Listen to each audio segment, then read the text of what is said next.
Bangladesh garments accessories and packaging manufacture কর্তৃক আয়োজিত গ্যাপেক্স গ্রান্টের উদ্বোধনীতে এখানে আমাদের 900-র মতো স্টল এবং 500-র অধিক এক্সিবিটর তাদের পণ্য প্রদর্শন করছে। আজকে এই সেক্টরটা 100% স্বয়ংসম্পূর্ণ ব্যাকওয়ার্ড লিঙ্কেজ এবং ফরওয়ার্ড লিঙ্কেজ হিসাবে গড়ে উঠেছে। আপনার আমাদের এই সেক্টরেও লিড সার্টিফাইড ফ্যাক্টরি দিন দিন বাড়ছে। এখন 7টি লিড সার্টিফাইড ফ্যাক্টরি আছে, আরও 32টার মতো লিড সার্টিফাইড ফ্যাক্টরি হওয়ার জন্য এটার পথে আছে। আমাদের সেক্টরেও আপনার পরিবেশ বান্ধব পণ্য উৎপাদন করছি। বাংলাদেশ গভর্নমেন্টের লক্ষ্যমাত্রা আছে $100 বিলিয়ন। সেই $100 বিলিয়ন যে চ্যালেঞ্জগুলো আছে সেটা চ্যালেঞ্জগুলো মোকাবেলা করে আমাদের এই সেক্টরকে এগিয়ে নেওয়া যাওয়ার জন্য আমরা কাজ করছি। আমাদের উৎপাদন ক্যাপাসিটি এবং আমাদের সেক্টরের দক্ষ জনবল নিয়ে আমরা কাজ করছি, সাস্টেনেবিলিটি নিয়ে কাজ করছি, রিসাইক্লিং নিয়ে কাজ করছি। 1 নম্বর প্রতিবন্ধকতা ল এনফোর্স অর্ডার যেটা আপনারা আসছে সেটা খুবই দুর্বল। নাম্বার 2 আপনার utility bill day by day বৃদ্ধি পাচ্ছে, লেবার কস্ট বৃদ্ধি পাচ্ছে এবং সবচেয়ে দুঃখের বিষয় আপনার at this moment bank interest rate আপনার 16.5%-এর মধ্যে হয়েছে, যেটা এই সেক্টরের জন্য অনেক অ্যালার্মিং। আমি সরকারের প্রতি আশু দৃষ্টি কামনা করছি এবং হস্তক্ষেপ কামনা করছি।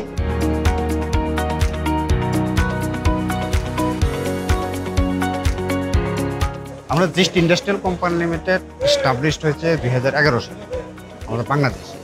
তখন হাঁটি হাঁটি পা পা করে আজ আল্লাহর রহমতে অনেক উপরে উঠে গেছে। জাস্ট লিডিং করতেছে গার্মেন্টস অ্যাক্সেসরিজ বাংলাদেশে R&D সেক্টরে। আমাদের ফ্রান্সের একটা প্রোডাক্ট সাস্টেনেবল, এটা রিসাইকেল ম্যাটেরিয়ালতে করা, FSC সার্টিফাইড আমাদের কোম্পানি আছে, FSC সার্টিফাইড কভার করে। এটা একটা বায়োডিগ্রেডেবল পলিমার যেটা আপনার 6 মাসে ডিস্ট্রয় হয়ে যায়, কম্পোস্ট হয়ে যায়, ডিকম্পোস্ট হয়ে যায়।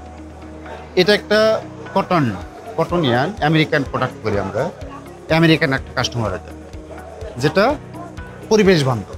জিস্ট ইন্ডাস্ট্রি অনেকগুলো সার্টিফিকেট নিচ্ছে অলরেডি ইউরোপ কান্ট্রি থেকে। চায়নার থেকে কিন্তু এর আগে অনেক প্রোডাক্ট আসছে, এখন সেগুলো আসে না। এখন বাংলাদেশে আমরা এটা তৈরি করি।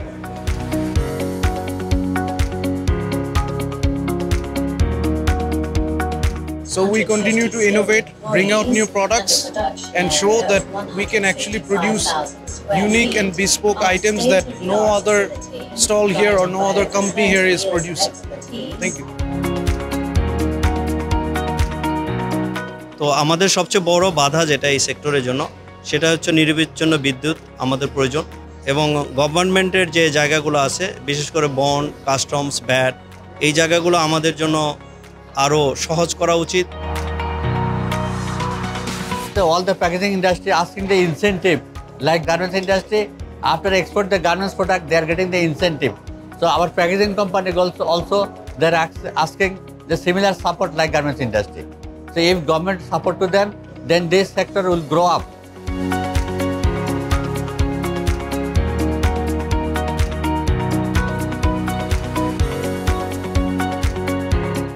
আমরা BGFME এটা অনেক ভালো একটা উদ্যোগ। প্রতি বছরই এই মেলাটার আয়োজন করা হয়। আমরা এখন বর্তমানে প্রায় 22টা আইটেম প্রোডাকশন করতেছি। পর্যায়ক্রমে আমরা প্রতি বছরেই নতুন নতুন বিভিন্ন আইটেম আমরা উৎপাদনের সাথে সংযুক্ত করি। অনেকগুলি পলিসি এখানে ডেভেলপমেন্ট করা দরকার। আরও যেমন NBR এর অনেকগুলি পলিসি আছে, এগুলি অনেক সহজ করা দরকার।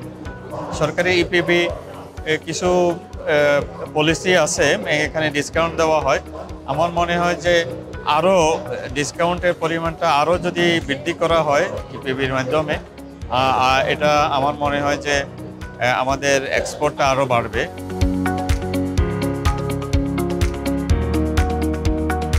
আমরা হচ্ছে মাইক্রোট্রিমস লিমিটেড, আমরা মাইক্রোফাইবার গ্রুপের একটা সিস্টার কনসার্ন। আমরা বিভিন্ন ধরনের অ্যাক্সেসরিজ দেশে এবং বিদেশে রপ্তানি করে থাকি। আমরা প্রচ্ছন্ন রপ্তানিকারক এবং এছাড়া আমরা ডিরেক্ট এক্সপোর্টও আমরা করে থাকি দেশ বিদেশে। আমরা বিভিন্ন ধরনের পলি, ইলাস্টিক, গাম টেপ এবং প্রিন্টেড লেবেলস এবং ডিফারেন্ট টাইপের ওভেন লেবেলস এই ধরনের আমরা কাজ করে থাকি, এক্সপোর্ট করে থাকি। সব বিভিন্ন ধরনের রিসাইকেল প্রোডাক্ট নিয়ে কাজ করতে, যার কারণে আমরা যে শুধু প্রোডাক্ট উৎপাদন করি তা না, এর পাশাপাশি আমরা দেশ এবং আমাদের পরিবেশ নিয়েও আমরা চিন্তা করি।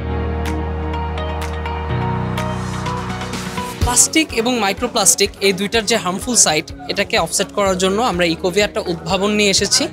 আমরা আমাদের দেশের গার্মেন্টস ইন্ডাস্ট্রি এবং টেক্সটাইল ইন্ডাস্ট্রিতে যেই পরিমাণ ওয়েস্ট জেনারেট হয় এই ওয়েস্ট থেকে আমরা কম্পোস্টেবল প্যাকেজিং তৈরি করছি। কিছুদিন আগেই আমাদের গভর্নমেন্ট কিন্তু সিঙ্গেল ইউজ প্লাস্টিক বা কনভেনশনাল প্লাস্টিককে ব্যান করে দিয়েছে। তো এটা আমাদের জন্য একটা অপরচুনিটি, প্লাস এটা একটা অপরচুনিটি সাস্টেনেবিলিটির জন্য, যেন আমরা মার্কেটের যে এক্সিস্টিং প্লাস্টিকের ব্যবহারটা এটাকে কমপ্লিটলি রিপ্লেস করতে পারি।